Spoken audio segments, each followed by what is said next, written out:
साढ़े विच इत्थे बैठे दे साढ़े इंडस्ट्री डिपार्टमेंट के जनरल मैनेजर उधमपुर डिस्ट्रिक्ट के श्री पंकज आनंद जी, उनके कन्नै बैठे थे साढ़े प्रोजेक्ट ऑफिसर श्री आबिद हुसैन जी और इंडिका इंडस्ट्री की टीम जी आई दी है, और उनके कन्नै बैठे थे साढ़े सरपंच ठलोड़ा श्री बाबूराम जी, सरपंच देवीवणी ठलोड़ा श्री बलवंत राज जी, साढ़े सरपंच चैनी दे श्री करनैल सिंह जी, और साढ़े जिहड़े PRAs मैंबर इत्थे बैठे हैं अलग अलग पंचायत के आए थे, जेडे भी मौजूद आदमी इत्थे बैठे हैं, और खास करिए साड़ा रूरल डिपार्टमेंट के भी कुछ कर्मचारी इत्थे जिहड़े बैठे हैं, सारे का इत्थे तह दिल कन्नै स्वागत है।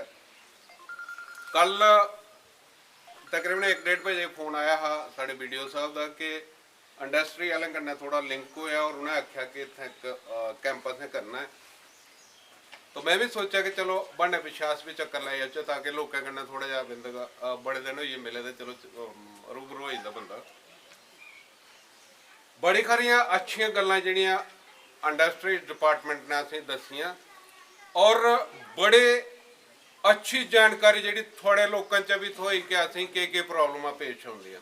जियां अरमाल सिंह होर रखा दे कि भाई असें की बड़ी सारिया प्रॉब्लमां आउंदियां कि पूरी कार्रवाई करने के बाद जो बैंक को फाइनेंस नहीं करता है, जिसले पैसा देने की बारी आती 6-6 महीने चक्कर कटने के बाद उसी पैसा नहीं मिलता तो उनकी जो फाइलें उत्थे धरी धरी रही। पहले उधमपुर जाओ चक्कर कट्टो फार्मैलिटियां लियाओ, लेकिन जिसले नहीं होंदा काम। और ये एक अद्धा केस जो साड़ा पहले भी आया है लेकिन वह फाइनेंस असें करवाया है। कोई ऐसी अगर कोई गल बनती जी बैंक लेवल की तुसे बंदा वोट दिते दे तुसे बंदा असें चुने दा, मैं आखां कि सरपंच की अप्रोच अगर एक मैनेजर तक नहीं हो पाती है, लेकिन जोड़ा भी नियरेस्ट सरपंच है वह कर सकता है, तुस मेरे कन्नै अप्रोच करो। मेरी कोशिश होगा 100% के जोड़ा कानून के तहत जी कार्रवाई हो। बड़े सारे मैनेजर लोग जोड़े ना वो छोटा मोटा जिन्हें कोई 10,000 रुपये का या 20,000 रुपये का KCC लोन भी लेना वो भी बंदे चक्कर कटाते हैं। कई भी फोन भी आते हैं, फिर उन्हें फोन करना पौंदा तो फिर थोड़े दब खटे कदम चक्कर कटाई होते होते। अस कोशिश करके थोड़ी एक बड़ी जेन्युइन प्रॉब्लम है, एक थोड़ी नहीं है पूरे इलाके की है। अस जिहड़े भी बैंक मैनेजर हैं उन्हें सदी एक कॉमन मीटिंग करके और मोजज आदमी पंचायत वाइज 2-2 4-4 बंदे जिंदे कोई ऐसे केस फसे हैं या जिहड़े भी जनरल सोशल बंदे हैं उन्हें बुलाइए, उनके कन्नै अस डिस्कशन करके और उन्हें राइटिंग भी एक वार्निंग देंगे ब्लाक की तरफा कि अगर कोई कार्रवाई अगर जोड़ा भी फाइनेंस कोई अगर लोन वगैरह लेंदा है तो थोड़ी वजह कन्नै जेडे वो ग्रास रूट उपर वह इंप्लीमेंटेशन नहीं होता, क्योंकि तुम टाइमली उन्हें पेमेंट नहीं करते और उत्थे जी फाइल रुकी दी।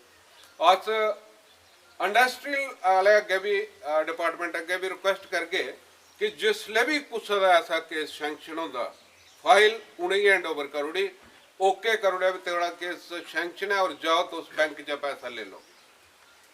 सर मेरी एक रिक्वेस्ट रहो कि डिस्ट्रिक्ट की तरफा खास करिए अपनी इंडस्ट्री तरफा एक अथॉरिटी लैटर उसे दिता जा, वो पर इंस्ट्रक्शन लिखिए जान कि भी इन्ना लिए इन्ने तक इनकी लिमिटेशन है, कोई भी सहायता की जरूरत नहीं है ताकि वो रखे। और बैंक मैनेजर के थले साइन लेन अगर वो रिफ्यूज करता तो वह कम बनता जो बंदा ले आता वह साइन ले वो वापस इंडस्ट्री की करे ताकि इंडस्ट्री उसके उपर कड़ी कड़ी कार्रवाई कर सके। तो मेरी इंदा रिक्वेस्ट रहो कि आने वाले समय उपर जेडे भी साढ़े एरिए के इसका कोई केस जाता है उन्हें कोई ना कोई एक सेंट्रली एक पॉलिसी बनाओ ताकि लोगों की जो ग्रास रूट पर इन्नी तंगी नहीं आए कि ताकि उन्हें पैसा लेने की प्रॉब्लम हो। इं बड़िया सारिया पॉलिसियां चली दी हैं लेकिन जो बैंक का जाते तो वो सब डेड हो जाए। और मेरे ख्याल कई जो बड़े बड़े केस वाले लोग जोड़े ना एक तुसें दसना चाहूँ कि इसका मकसद क्या है कि गवर्नमेंट ने बड़िया ज़्यादा स्कीमां लॉन्च की जी इंडस्ट्री तरफा और भी डिपार्टमेंट की तरफा जिसले ग्रास रूट तक आखते भी हैं कि उन्हें ग्रास रूट तक पहुँचाओ। हूँ पंच सरपंच दे थ्रू मीटिंग होंदियां न उन्हें ग्रास बड़ी सारिया फाइलां जिहड़ियां उत्थे उनका प्रपोजल उत्थे खत्म हो जाता। तो कहना दा मतलब है कि अगर गवर्नमेंट ने कोई स्कीम लॉन्च की दी है तो वो स्कीम ਜ਼ਮੀਨੀ स्तर तक ठीक मिलनी चाहिए लोगों की। ਉਹਦਾ ਸਾਡੇ PRI ਮੈਂਬਰਸ भी चुने दे साढ़े ਜਿਹੜੇ भी अपने डिपार्टमेंट के बंदे बैठे थे हेल्प करने की गवर्नमेंट ने आदेश जारी किए हैं। आओ सारा रिक्वेस्ट करगा कि गवर्नमेंट ने जियां कि बेरोजगारी खत्म करने के सिलसिले छोटे मोटे लोन्स वगैरह रखे थे कि हर एक बंदा जोड़ा अपने पैरों पर खड़ो ही सके और अपना कोई ना कोई अदारा खोल ही पाए, क्योंकि गवर्नमेंट की नौकरी मिलना इन्ने टाइम पर बड़ा मुश्किल है। तो हर बंदा जोड़ा है कोई ना कोई अपना रोजगार खोले ताकि वो अपना कारोबार जोड़ा चलाई सके। तो ज़्यादा नहीं आखते हुए अज जोड़ा इन्हें इतने कैंप लाया अस इनका तह दिल करने इनका शुक्रिया अदा करने और इनके रिक्वेस्ट भी करके कि आने वाले समय पर ज़्यादा से ज़्यादा कैंप करान ताकि लोग ये ज़्यादा जागरूक होन और टाइम टू टाइम लोगों की जी जानकारी दी रहो। बाकी ज़्यादा नहीं आखते हुए सारे आए का एक बार फिर धन्यवाद करते। जय हिंद जय भारत। चेयरमैन साढ़े कैप्टन दीनानाथ जी और अज दे साढ़े DIC दे जनरल मैनेजर पंकज आनंद जी और प्रोजेक्ट मैनेजर आबिद जी और उनके कन्नै जी DIC की टीम आई दी है। मेरे सरपंच साथी बाबूराम शर्मा जी, सरपंच करनैल सिंह जी और मेरे पंचेस और साढ़े सारिया पंचायतें दे ब्लॉक दे मौजूद लोग और माता भैनां तुहाड़ा सारें दा बहुत बहुत स्वागत और बहुत बहुत थैंक यू तुहाड़ा धन्यवाद करें कि तुस अपना कीमती टाइम कड्ढी आए हो।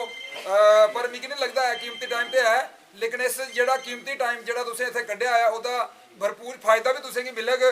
और मैं पहले भी एक बारी अपने DIC के जनरल मैनेजर पंकज आनंद जी उनका थैंक यू करी चुके और मैं फिर दिल की गहराइयां कन्नै इहदा स्वागत भी करना और इहदा थैंक यू भी करना कि जिन्हें साढ़े पंचायत की चुनिया। मैन्युफैक्चरिंग ते सर्विस सैक्टर ये दो सैक्टर ते इहदे च तुसीं अपना तुस कम्म खोल सकदे हो। इस स्कीम के अंडर इस स्कीम च यह है कि तुसीं ये सबसिडी दिंदी है, सबसिडी बैंक के थ्रू आती है।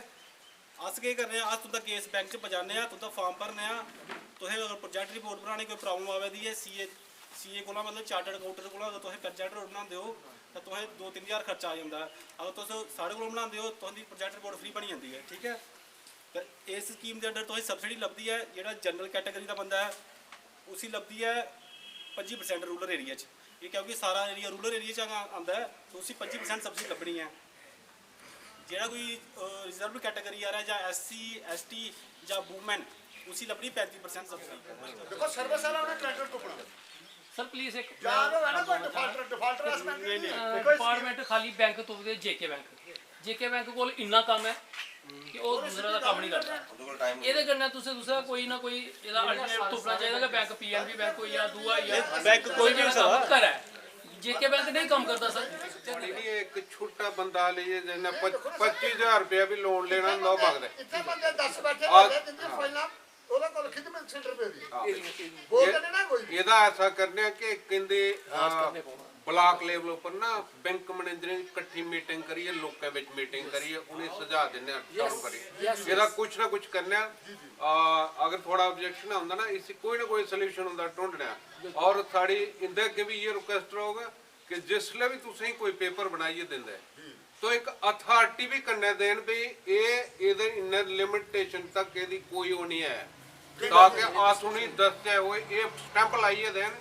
अगर वो इनकार कर दें उन्हें आखना मारा इधर पर साइन करो। बिल्कुल ठीक है क्योंकि जिन्ना चिर तक इनकी तरफा अथॉरिटी नहीं होता नहीं बनता। अगर आपके पास देखिए इंडस्ट्री जब भी लगानी होती है दो चीज़ें बड़ी इंपॉर्टेंट होती हैं, क्या आपके पास पैसा है कि नहीं है। ठीक है, अगर आपके पास पैसा नहीं है तो उस स्कीम के रिलेटेड बताया जोरावर सर ने कि कैसे आप PMEGP में लोन लेके इंडस्ट्रियल सेटअप लगा सकते हैं। ठीक है, अगर आपके पास पैसा है, आपने इन्वेस्टमेंट खुद से की है, खुद से मशीनरी परचेज करके मशीनरी लगाई, काम शुरू कर दिया। ठीक है, उसके बाद जब भी इंडस्ट्री का दिमाग में आता है तो एक सब्सिडी यानी इंसेंटिव सब्सिडी वो पहला पॉइंट जो इम्पोर्टेंट है वो आता है दिमाग में। ठीक है, अगर आप पैसा आपने खुद से लगाया तो उस केस में आप सब्सिडी कैसे अवेल कर सकते हैं, कैसे आपको सब्सिडी मिलेगी। उसके लिए गवर्नमेंट ऑफ इंडिया ने एक प्लेटफॉर्म बनाया है IDS यानी इंडस्ट्रियल डेवलपमेंट स्कीम 2017 से ये स्कीम शुरू है। तो जैसे अभी आप साइमल्टेनियसली ये चीज़ सब्सिडीज़ के लिए भी थी लेकिन उस चीज़ को ख़त्म कर दिया गया बिल्कुल। तो ऑनलाइन ही आप अप्लाई कीजिए फॉर्म, ऑनलाइन ही आप चेक कर सकते हैं कि हमारी फाइल कहाँ पे रुकी हुई है, कहाँ तक पहुँची है। ये सबसे बेस्ट जो एक एडवांटेज है इस स्कीम की ये है, ठीक है। उसके बाद इसमें हम बेसिकली 3 तरह की सब्सिडीज आपको दे रहे हैं। एक है CIS यानी से जो आपकी प्लांट एंड मशीनरी जो भी आप इन्वेस्टमेंट करोगे जितना भी खर्चा आएगा उसका 30% आपको रिफंड हो जाएगा। 30% यानी 1 लाख पे आपको 30,000 रुपये सब्सिडी मिलेगी, ठीक है। उसके बाद आपकी है इंटरेस्ट सब्सिडी। देखिए फैक्ट्री लगाना या कोई कारोबार शुरू करना उसके 2 चीज़ें होती हैं। एक तो मशीनरी आपने लगा दी, ठीक है, मशीनरी लगाने के बाद उसको चलाना भी है तो उसके लिए आप CC लिमिट या वर्किंग कैपिटल लेते हो बैंक से, ठीक है, और बैंक उस पर इंटरेस्ट लगाता है 10% 11% जितना भी है। उस पर आपको 3% सब्सिडी मिलेगी। गवर्नमेंट ऑफ इंडिया आपको 3% सब्सिडी आपको देगा। तीसरी रही इंश्योरेंस सब्सिडी। अगर आपका कारोबार कुछ ऐसा है जिसमें बड़ी ही कॉस्टली और कीमती मशीनें लगी हुई हैं तो आप उसकी इंश्योरेंस करवाते हो, चाहे प्लांट की करवाओ या किसी पूरी बिल्डिंग की करवाओ। खुदा ना खास्ता कोई हादसा हो जाता है तो उसमें आपको क्लेम मिल जाता है। तो जितना भी आपका इंश्योरेंस होगा, मतलब कि जो आपकी साल की किस्त होगी इंश्योरेंस की, वो 100% रिफंड हो जाएगी। 100% यानी 5 साल तक आपको इंश्योरेंस का क्लेम मिलेगा 100%, चाहे जितना मर्जी। आदरणीय साढ़े BDC ब्लॉक डेवलपमेंट काउंसिल बुझालता के चेयरमैन साहब, सरपंच साहिबान जेह्ड़े साढ़े कन्नै 3 बैठे ने, थलोड़ा सरपंच साहिबान, चैनी, मेरे कन्नै जेह्ड़ी टीम च आए दे न, आप भी ये सारे लोग। मैं पहले थोड़ा सारें दा बहुत बहुत शुक्रगुजार है, खासकर BDC चेयरमैन साहब दा जिन्हें साढ़े कन्नै साथ दिता और साढ़े कन्नै इत्थे आए। इस वेले जेह्का पंचायती राज सिस्टम के तहत पहली बार ऐसा होया कि जेह्ड़े साढ़े 3 स्ट्रक्चर न पंचायती राज एक्ट के तहत होंदे हे, पंचायत लेवल, ब्लॉक लेवल ते डिस्ट्रिक्ट लेवल उपर जेह्के 3 स्ट्रक्चर साढ़े तैयार है ना। शायद DDC साहब भी साढ़े बिच आइए न, उन्हें ये अच्छी गल है, ठीक है ना।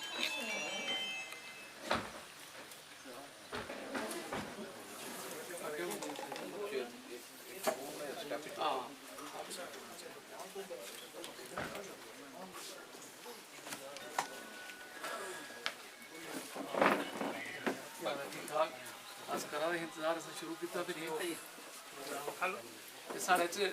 साढ़े आदरणीय DDC साहब भी आई हैं। मैं इंदे कन्नै मैं GMDIC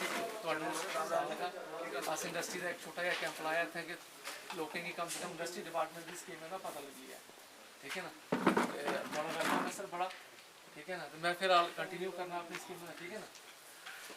अच्छा मैं हूँ तुसें अपना हूँ मैं जनरल गल करा करदा क्योंकि नौकरियां नहीं हैन तो असेंगी सेल्फ इंप्लॉयमेंट स्कीम्स उपर जाना ही है। इंडस्ट्री डिपार्टमेंट जेह्का हूँ जेह्का साढ़ा अज्ज दा मकसद है, जेह्दे आस्तै असें तुसें भी तकलीफ दित्ती ते आपूं भी तुसेंगी अस सनानी दूरा दा कि तुसेंगी पता चलै इंडस्ट्री डिपार्टमेंट दियां केह् स्कीमां न। साढ़े फंक्शनल मैनेजर पैह्ले तहसीलदार हे, KS अफसर ने भी बहुत ब्रिलियंट अफसर ने साढ़े, इन्हें तुसेंगी अपने शा कोशिश की, शायद तुसें समझ नहीं आई, लेकिन इन्हें तुसेंगी टैक्नीकल चीज़ प्रॉपरली दसी, साढ़ा मैहकमा कदूं बनेआ, साढ़े कन्नै किन्ने लोग जुड़े दे न। ते हून नवियां 3-4 चीज़ां जेह्कियां सरकार ने अनाउंस कीतियां, नवीं इंडस्ट्रियल पॉलिसी अनाउंस कीती, तुसें लैंड डेवलपमेंट दी बड़ियां प्रॉब्लम आंदियां हियां। कुसै नवीं इंडस्ट्री खोलनी होंदी ही, उसी जमीन देने दा गै उस चक्कर लांदे रौंह्दा, उसी जमीन ही नहीं थ्होंदी। अज्ज भी मतलब है कि वो बड़ियां प्रॉब्लम ही, तो उन्हें एक पॉलिसी वो भी तैयार की। मतलब सरकार ये चाहती है कि अस मतलब कि जेह्कियां भी रस्ते च कोई प्रॉब्लम आंदियां ते स्कीम रिवाइज होंदी जंदी। हमेशा स्कीम च कोई प्रॉब्लम आंदियां न, कोई भी स्कीम नवीं होंदी ओह्दे च प्रॉब्लम आंदियां ते अगर उसी भी रिवाइज होंदी जंदी है। उन्हें तुसेंगी बड़े अच्छे तरीके कन्नै समझाया कि साड़ियां स्कीमां केह् हियां, ओह् नवियां केह् स्कीमां होइयां। साड़ी PMGP दी एक स्कीम है बड़ी अच्छी, वो तुसेंगी इन्हें समझाई, जोरावर IDS समझाई, तुसें शायद थोड़ा नहीं लग्गेआ, उन्हें तुसें सिर्फ छोटा जिहा सम अप करना। इंडस्ट्री है केह् चीज़ है? इंडस्ट्री कोई बड़ी बड्डी चीज़ नहीं है, कोई चीज़ कच्ची चीज़ है, तुसें कुतै फैक्ट्री च जां मशीन च तुस उसी तैयार करदे हो ते कोई एक नवां देहा एक प्रोडक्ट तैयार करी ओड़दे हो, बस उ'ऐ इंडस्ट्री है।